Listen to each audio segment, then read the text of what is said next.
नमस्कार दोस्तों। मेरा नाम है विजय कुमार। आप देख रहे हैं कॉमिक्स पिटारा चैनल को। तो चलिए दोस्तों, हम लोग कॉमिक्स पढ़ रहे थे जयकारा परमाणु का, और इसका पहला पार्ट मैंने अपने चैनल पर अपलोड कर दिया है। पहले पार्ट में मैंने इस कॉमिक्स को 20 पेज तक कवर कर लिया था। अब इस पार्ट में इसकी आगे कहानी को शुरू करते हैं। परमाणु देव फिर आएंगे, कब, कहाँ, किस पर, ये नहीं पता, पर परमाणु देव आएंगे अवश्य। बोलो परमाणु देव की जय। छोटी सी खबर छपी, मगर विनय की आंखों में आने से ना बच सकी। ये क्या छपा है? परमाणु देव का चमत्कार। अंधा देखने लगा, लंगड़ा चलने लगा, कुबड़ा सीधा हो गया। परमाणु देव। कुछ दिन पहले अंधविश्वासी लोग परमाणु को आधुनिक हनुमान बता रहे थे। बकवास। मगर वो छोटी खबर बड़ी बनने वाली थी। ओह, तो तुम तैयार हो विनय? फिर तो काम बन गया। छिपरा तुम? विनय जानता था कि छिपरा उसे चाहती है, मगर ये चाहत एक तरफा थी, क्योंकि विनय इस चाहत को नहीं मानता था। उसके दिलो दिमाग में तो बसी थी सिर्फ सीना। छिपरा, मैं जानता हूँ कि तुम मुझे थाने के अलावा कहीं भी अपने साथ चलने की राय दोगी, पर देखो, मैं पहले ही काफ़ी लेट हूँ। मुझे इस वक्त बिल्कुल भी कहीं चलने के लिए मत कहना। देखो, मैं तुम्हें कुमार बापू के प्रवचन सुनाने के लिए ले जाना चाहती हूँ। हर समय अपराधियों के विषय में सोचते सोचते तुम्हारा ध्यान भटककर एक इंसान के उद्देश्य से बिल्कुल हटता जा रहा है। प्रवचन सुनने से इंसान को अपने मानव होने के उद्देश्य का स्मरण हो आता है। प्रवचन उसे याद दिलाते हैं कि इंसान का सबसे बड़ा धर्म गृहस्थ आश्रम है। गृहस्थी से बड़ा सुख कोई नहीं। ये बातें तुम्हें प्रवचन सुनकर पता चलेंगी। प्रवचन सुनकर थाने चले जाना। देखो, तुम्हारी बात अपनी जगह सही है, प्रवचन सुनना चाहिए, मगर ड्यूटी छोड़कर नहीं। कुमार बापू का प्रवचन शाम को सिटी केबल पर भी दिखाया जाता है। मैं तब भी देख लूँगा और सुन भी लूँगा। कुमार बापू का प्रवचन रोहिणी के रामलीला मैदान में हो रहा है। वहाँ 254 नंबर की बस जाती है। चली जाना। Okay, bye Shipra. भगवान करे आज कुछ ऐसा हो कि तुम्हें रोहिणी के रामलीला मैदान में ही आना पड़े। छिपरा अनायास ही जो कह गई थी वो सच होने वाला था। प्रश्न है, जल से पतला कौन है? कौन भूमि से भारी? कौन अगन से तेज है और कौन काजल से कारी?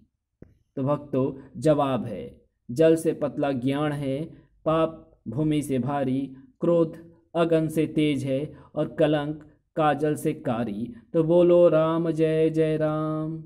मेरे प्रभु राम जय जय राम। विनय आता तो और भी आनंद आता। प्रभु राम की कृपा भक्तों पर होने वाली थी, क्योंकि ठीक उसी क्षण कुमार बापू पर प्रकट होने लगे परमाणु देव के प्रकट होने के लक्षण। अरे ये क्या? जिसने भी देखा उस चमत्कार के आगे सिर झुका दिया। अरे ये तो परमाणु देव हैं। परमाणु देव ने कहा था कि मैं फिर आऊँगा। परमाणु देव आ गए। परमाणु देव? परमाणु देव भक्तों की पुकार सुनेंगे, उनके दुख दूर करेंगे। जय परमाणु देव की। शांत हो जाइए, एक एक करके आइए, अन्यथा कहीं परमाणु देव रुष्ट ना हो जाएं। परमाणु देव पिछली बार थोड़ी देर के लिए ही आए थे। जल्दी करो, परमाणु देव का आशीर्वाद और भभूत ले लो। ऐसा मत करो, परमाणु देव रुष्ट हो जाएंगे। बैठ जाइए। परमाणु देव के गले से भारी एवं खरखराता देवता तुल्य स्वर निकला। बैठ जाओ, अन्यथा मैं चला जाऊंगा। मेरे शिष्य सबको प्रसाद देंगे। परमाणु देव के कहने का असर बिजली की तरह हुआ, मगर बेचैनी कम हुई थी। लो भक्त, मेरे दुखी भक्तों में बांट दो। जो आज्ञा परमाणु देव। पहले मुझे दो, मैं लंगड़ा हूँ, मुझे हाथ में लकवा है। मुझे भी दो, मैं देख नहीं सकता। ये क्यों पागल हो रहे हैं? भभूत मलते ही मेरी टांग ठीक हो गई। मैं देखने लगा। 20 बरस पुराना मेरा लकवा ठीक हो गया। अरे ये तो कमाल है। अरे परमाणु देव जा रहे हैं, मैं फिर आऊँगा। कहीं भभूत खत्म ना हो जाए। हट जाओ, पहले मुझे लेने दो। बोलो परमाणु देव की जय।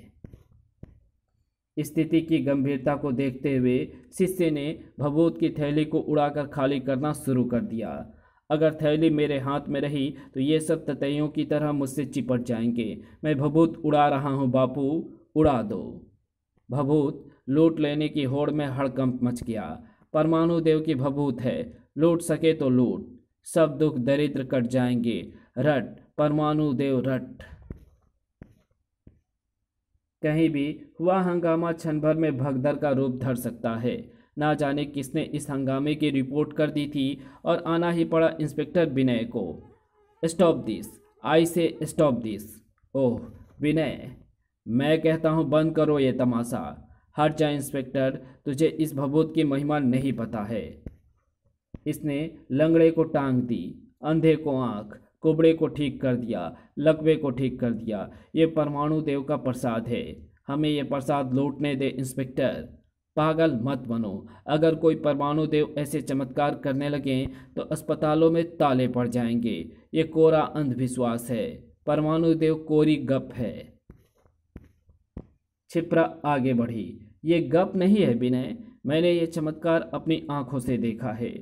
तुम्हारा भी दिमाग फिर गया है। ओ बेवकूफ़ लड़की, परमाणु देव जैसा नाम कहीं सुना है क्या?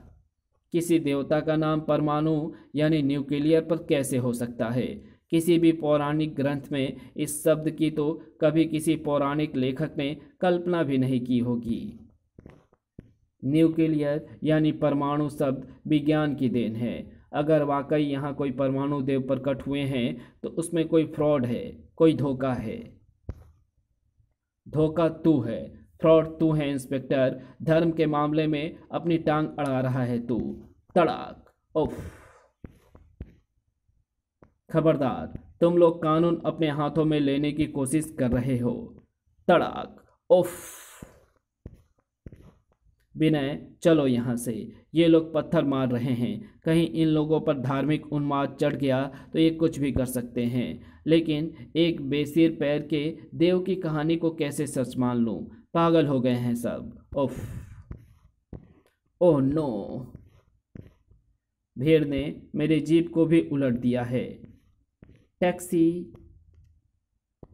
मेरी राय में तो इस पुलिस की नौकरी में कुछ नहीं रखा। तुम इसे छोड़ क्यों नहीं देते? आई से शट अप। अखबारों में एक दिन पहले छपने वाली खबर अब थोड़ी और बड़ी हो चुकी थी। परमाणु देव का चमत्कार, परमाणु देव फिर आएंगे। सिट। मेरा बस चले तो ऐसे अंधविश्वासी अंधभक्त लोगों को गोली से उड़ा दूं। परमाणु देव।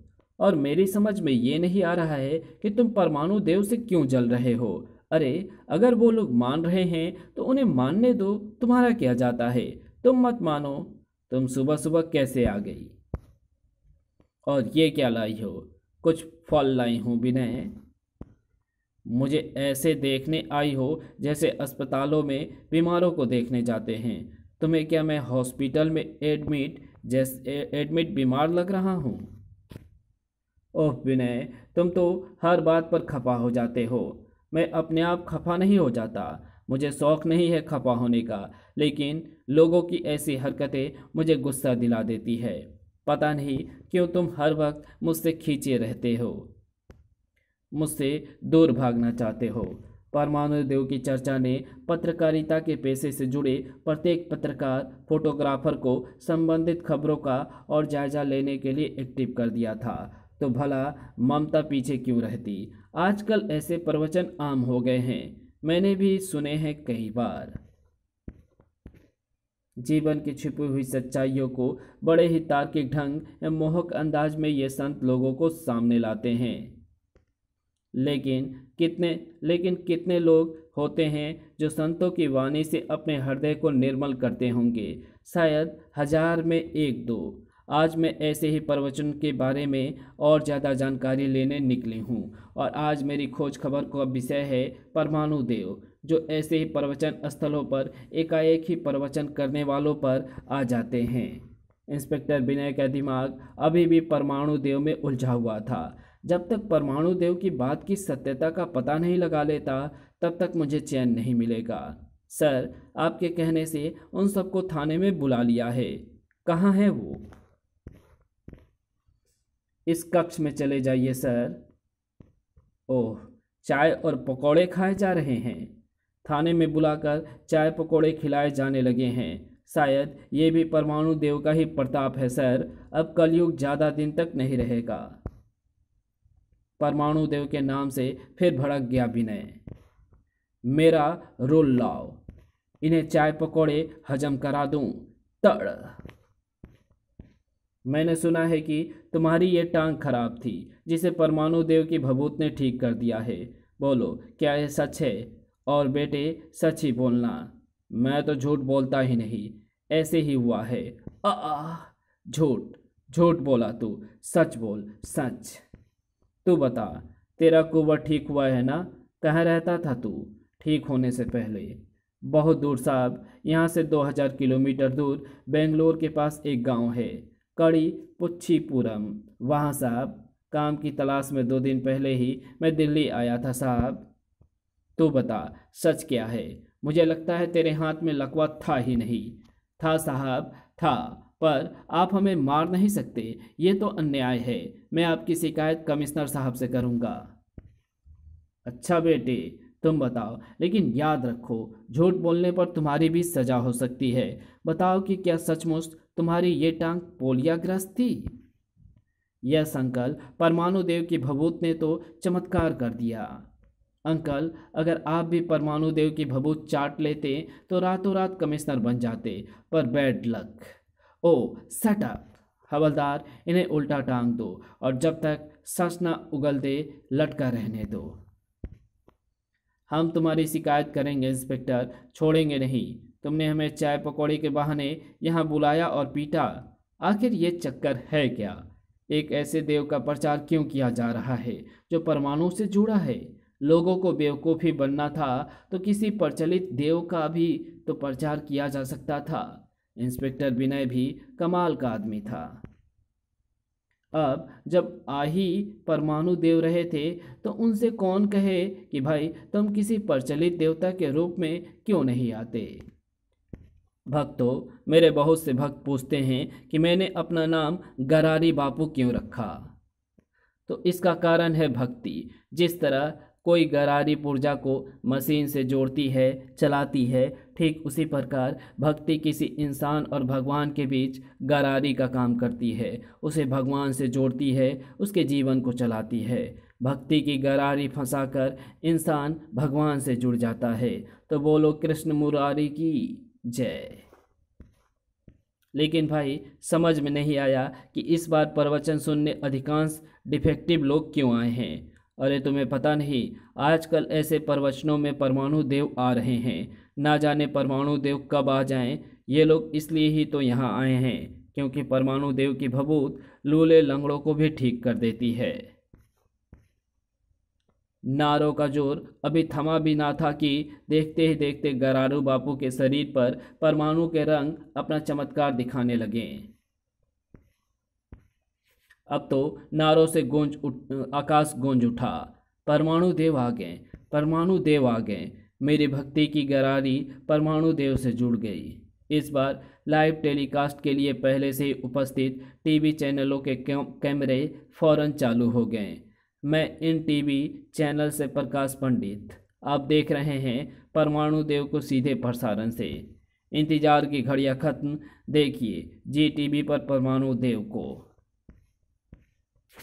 टीवी तो आज कल घर घर में, ऑफिसों में, अस्पतालों में 24 घंटे देखा जाता है। परमाणु देव, परमाणु देव आ गए। क्या परमाणु देव? परमाणु देव। और फिर अस्पताल में अजीबोगरीब हंगामा मचा।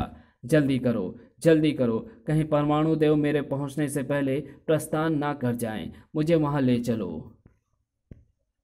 व्हील चेयर और तेज चलाओ। ओ नर्स की बच्ची, आगे से हट जा वरना कुचली जाएगी। जल्दी करो वरना एम्बुलेंस कोई और ले जाएगा। Backup backup. परमाणु देव की भभूत पाने की होड़ मची हुई थी। हे परमाणु देव, भक्तों के दुख दूर करो। अवश्य अवश्य। पहले परमाणु देव की जय बोलो। जय, परमाणु देव की जय। इस कहानी को यहीं समाप्त करते हैं। इसके आगे एक कहानी पढ़ेंगे इसके पार्ट 3 में। तो मिलते हैं इसके तीसरे पार्ट में, तब तक के लिए बाय। अगर आपको ये वीडियो पसंद आए हो तो ये वीडियो को लाइक शेयर कमेंट ज़रूर कर देना। चैनल पे नए हो तो चैनल को सब्सक्राइब कर ऑल नोटिफिकेशन को सिलेक्ट ज़रूर कर लेना। Thanks for watching my videos.